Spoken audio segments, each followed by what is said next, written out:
guarda a paciência, porque necessitais de paciência para que, depois de haverdes feito a vontade de Deus, possais alcançar a promessa. Paulo, Hebreus, capítulo 10, versículo 36. Provavelmente estarás retendo há muito tempo a esperança torturada. Desejarias que a resposta do mundo aos teus anseios surgisse imediata, agasalhando-te o coração.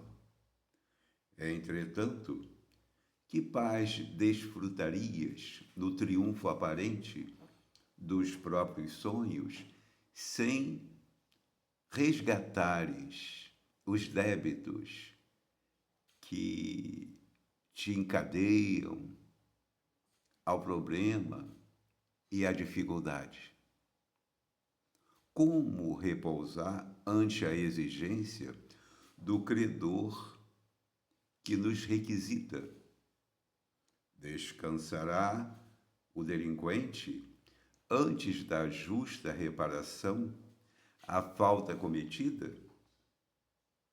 Sabes que o destino materializar-te-á os planos de ventura, que a vitória te coroará, enfim, a senda de luta.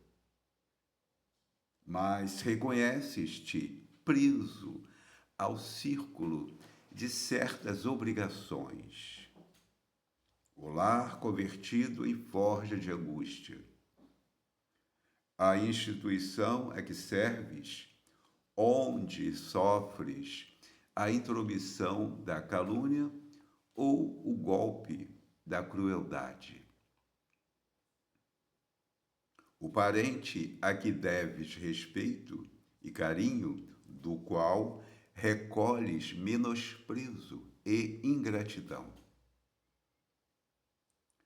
a rede dos obstáculos, a conspiração das sombras, a perseguição gratuita, a enfermidade do corpo, a imposição do ambiente.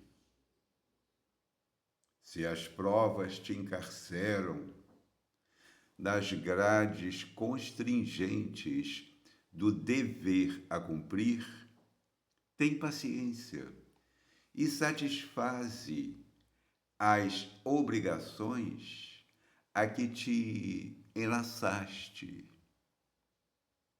Não renuncies ao trabalho renovador.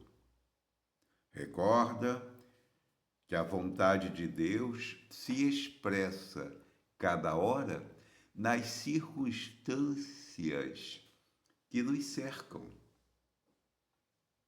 Paguemos nossas contas com a sombra para que a luz nos favoreça. Em verdade, alcançaremos a concretização dos nossos projetos de felicidade. Mas antes disso, é necessário liquidar com paciência as dívidas que contraímos perante a lei. Livro Fonte Viva, Editora FEB, capítulo 129, Espírito Emmanuel, psicografia de Chico Xavier. De fato, a paciência é tudo. Mas como guardar a paciência? Como valorizar a paciência? Como nos amparar na paciência se não tivermos instruções nesse sentido? Pelo contrário, vamos desprezar a atitude de paciência e vamos nos rebelar desesperados. Daí a importância do Evangelho todo dia, do contato com o Evangelho à luz do Espírito, o tempo todo, para que a nossa mente, o nosso pensamento, nossos desejos, nossos propósitos possam estar amparados pela paciência. A paciência que sabe esperar, a paciência que não reclama, a paciência que inclusive ajuda os agressores, os invejosos, os despeitados, aquelas pessoas que nos perturbam de alguma forma. Se tivermos o escudo sagrado da paciência, venceremos essa guerra, não para destruir os adversários, mas, pelo contrário, para convertê-los em amigos, em simpatias, em clima de fraternidade, numa esperança continuada. E é bom que nos preparemos, porque haverá solicitação de apoio, de ajuda, no sentido moral, emocional, principalmente quando vitimados pela morte, pela doença grave, pelo acidente inesperado que amputa uma perna, que corta um braço, ou um ataque cardíaco, onde a pessoa fica se debatendo, totalmente enfraquecida, aquele homem grande, poderoso, musculoso, no ataque cardíaco, cai que nem um velho fraco, na calçada onde estiver, ou um derrame cerebral. Então, nós temos que ter paciência com os nossos algozes. Nós temos que ter compaixão com quem nos ofende, com quem nos perturba, para que a nossa paciência crie os recursos, inclusive para amparar quem não simpatiza conosco, quem nos aborrece, quem nos perturba.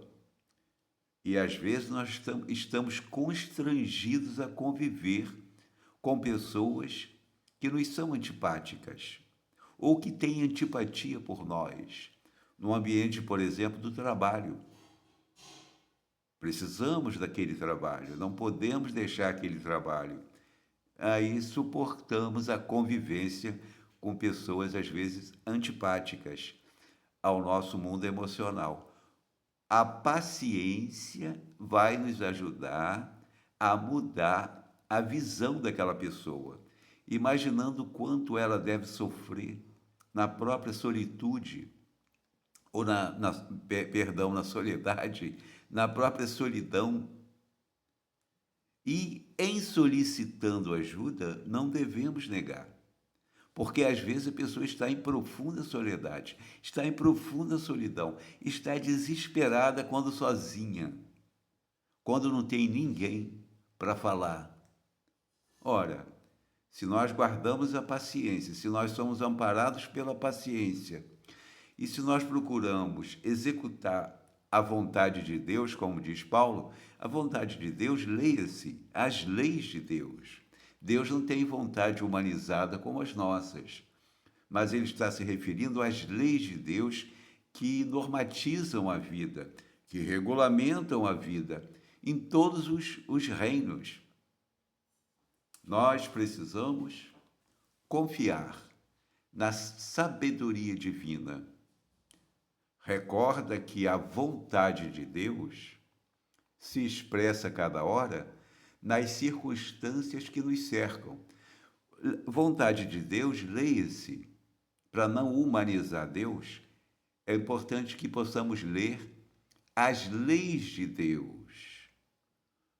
E todos estamos submetidos a elas, mesmo aquelas pessoas que não acreditam em Deus, mesmo aquelas pessoas incrédulas, materialistas, querendo ou não, elas estão respirando, falando e andando, amparadas por essas leis sagradas de Deus, que no fundo é a própria vibração do amor de Deus nos dando a vida.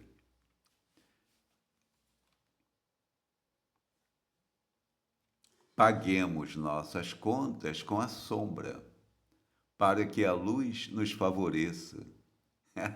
Terrível, né? Porque nós temos irmãos que não conseguiram perdoar, que não conseguiram esquecer as ofensas. Sombra significa aquela situação de perturbação que o espírito se encontra vitimados pelo ódio, pela revolta, pela vingança. E às vezes não conseguimos ainda nos acertar com essas pessoas. E evidentemente, se não temos vínculos com ela, uma oração, um passe no centro espírita desvincula tudo.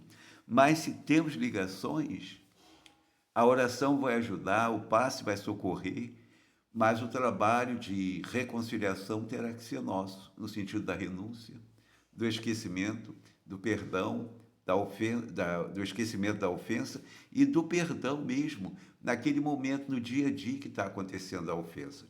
Mas é fácil guardar a paciência? Não é fácil. Mas olha, sem a paciência vai ficar muito mais difícil. Nós vamos viver um inferno o tempo todo. Por isso que Paulo diz: porque necessitais, é uma necessidade nossa, nós precisamos muito, necessitais de paciência para que, depois de haver desfeito a vontade de Deus, ou seja, de nos ajustarmos com as leis de Deus, possamos alcançar a promessa. Que promessa? A promessa do equilíbrio, da harmonia, da felicidade.